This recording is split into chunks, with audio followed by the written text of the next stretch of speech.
Hello everybody, my name is again Jaime Hernandez.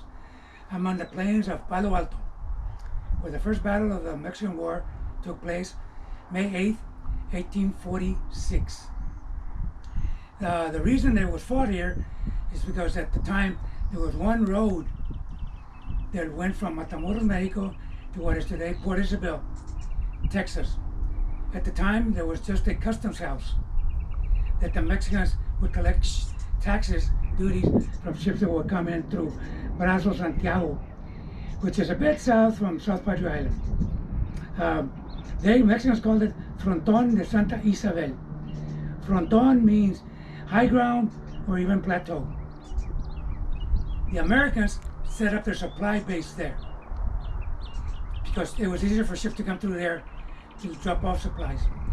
If you're familiar with Port Isabel, there's a lighthouse there, built after this war in the 1800s, middle 1800s, that where that lighthouse is where the supply base was, more or less. Okay? And the Americans call it Fort Polk. Again, the road went through here, so to understand the Mexican War, we gotta go back 10 years, 1836, during the War of Texas Independence. When Santa Anna was defeated at San Jacinto, Texas, close to Houston, then he was forced to sign the Treaty of Velasco, in which he agreed to order his soldiers to move south of the Rio Grande, thereby giving Texas their claim to the Rio Grande being the southern border.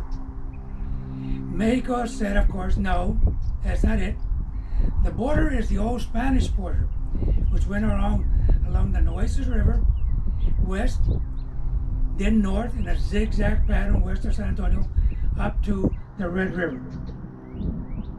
The area, Mexico claimed the Nueces as the border, not the Rio Grande. They said that Santa Anna was no longer president. He was a prisoner of war, so no longer president, he'd have the authority. So, the area between the Nueces River and the Rio Grande, which is about 150 miles apart, became disputed, claimed by both Texas, later the United States when they annexed Texas in 1845, and Mexico. So, the President of the United States, James K. Polk, sent an emissary to Mexico, John Slidell, to try and buy Texas from the Mexicans. The Mexicans would not see him. They would not meet with him. The Mexican President Farias said, if I meet with these guys, that means we're recognizing Texas's right to that land, the United States' right to that land, and he would have been seen as a traitor. The problem was Slidell's title. He was Minister Plenipotentiary, which means somebody that represents the United States with all full authority. And the Mexicans said, no, if we meet with him, we are recognizing the United States claim. So they refused. So Taylor, when they first sent the minister to Mexico, sent in a small army to what is today Corpus Christi, Texas, at the mouth of the Nueces. From there, when the Mexicans turned them down, he sent them to what is today Matamoros, actually opposite of Matamoros, where today Brownsville, Texas is. There they built an earthen fort with walls about 10 feet high and in a star shape. That fort, you can still see it today. The road that goes to Matamoros today is called International Boulevard. At the almost end of it is two colleges, UT, RGV, Brownsville, and Texas Southmost, I believe. Right to the east of it is an old abandoned golf course. There you can see the remains of the fort. The walls that used to be 10 feet high are now maybe 3 feet high. And there's a cannon with a muzzle pointing skyward, supposedly where Jacob Brown was killed. Jacob Brown is for whom Brownsville was named. But when the American Army first moved here, they called it the camp opposite Matamoros. Later, they called it Fort Texas, and still later, Fort Brown, as is known today. Okay, The Americans set up there. The Mexicans considered this an act of war. So the Mexican army decided to take the offensive. The Mexican general at this battle was a guy named General Mariano Arista. The American army was under command of Zachary Taylor. The American army was small, but it has been considered one of the best armies ever fielded by the United States. You had West Point guys such as Lee, Jefferson Davis, Grant, Longstreet. All those soldiers were here. The Mexicans, they had a West Point as well, but they only turned out recruits like every 7 years. Their officer corps was completely lacking. One English observer stated that there ain't no way officers are not trained. They're not trained to lead men. They don't care too much about the Mexican soldier. Their job is to make a name for themselves and use them as a way to move up. When Zachary Taylor found out that the Mexican army was crossing over in strength, he felt right away, oh, they're going to go for supplies at Port Isabel, or the Point, as the Americans called it. And the Mexican army was indeed after their supplies. Taylor sent a group of dragoons downriver and a group of other dragoons upriver. The one that went downriver ran across no opposition and reported such to Taylor. But the one that went upriver was under the command of Seth Thornton, Captain Seth Thornton. He had about 63 dragoons. About 25 miles up the river, at a place called Rancho de Carricitos, they ran into the Mexican army. The Rancho Carricito, I've heard two descriptions of it, that it was thumb-shaped with the bottom of the thumb on the river, and the other one that it was oval. But both of those descriptions only hold one gate. The Americans describe it as more oval, with the entrance to the west. Thornton had been warned by a Mexican scout that there was a large group of Mexicans in that area. But Thornton wanted to make sure to report back to Taylor what the Mexican army was up to. So they come across the rancho, they see one entrance, they go in, leaving nobody at the gate, and they see about 2 miles down towards the river, a bunch of houses, huts, and there were people working the field, so they right down there. When they did that, the Mexican army came in with infantry and cavalry. The infantry blocked the gate, and the infantry surrounded the outside. When the Americans saw that, they attacked. But withering fire from the Mexican infantry made them retreat. They retreated back to the river, regrouped, and attacked again, with Captain Seth Thornton in the lead. They attacked, again, withering fire made them retreat, and Seth Thornton, the captain, went down. The other guys thought he was dead. Supposedly his horse had been hit, so the horse fell on one of his legs. He couldn't get up. So they regrouped, went back to the river, and they had a bunch of wounded by this time, so they decided to ask for terms. General of the Mexican group here was General Anastasio Torrejon.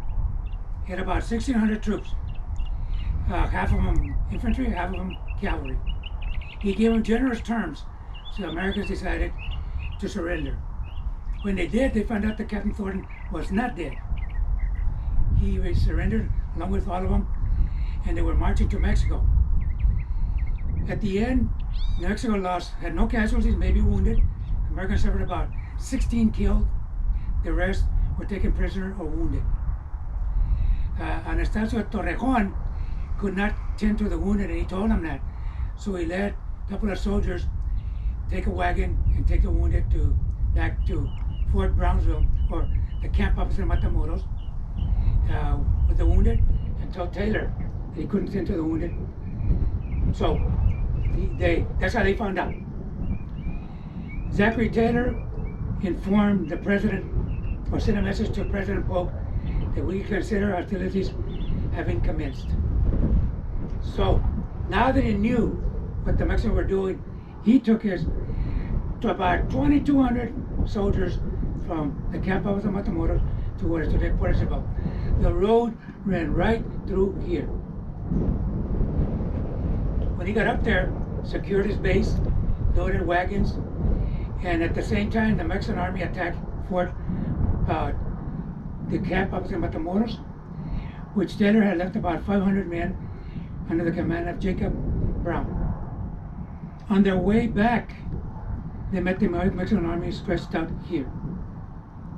The Mexican army had about 1,000 to 1,500 soldiers more than the Americans. The battle started at about 2 p.m. and lasted till twilight. This wasn't actually hand-to-hand combat, anything like that. The Americans had a young officer named Major Samuel Ringo, who had gone to Europe to study the latest in artillery. The latest was hitching up 6 to 8 horses to a 6-pounder cannon. The Americans had the 1841 version. So when they got here, Taylor was expecting a bayonet charge, but the officers convinced him of to use the artillery. So Ringo moved up to within 200 yards and started blasting the Mexican line. Anytime the Mexicans were tried to either outflank the Mexican and American army, he would quickly move his artillery pieces and stop the attack.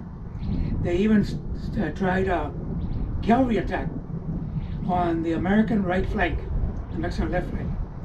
And they got to within striking distance, but the Americans formed infantry squares with the bayonet affixed to their muskets. Infantry squares, you go down like this.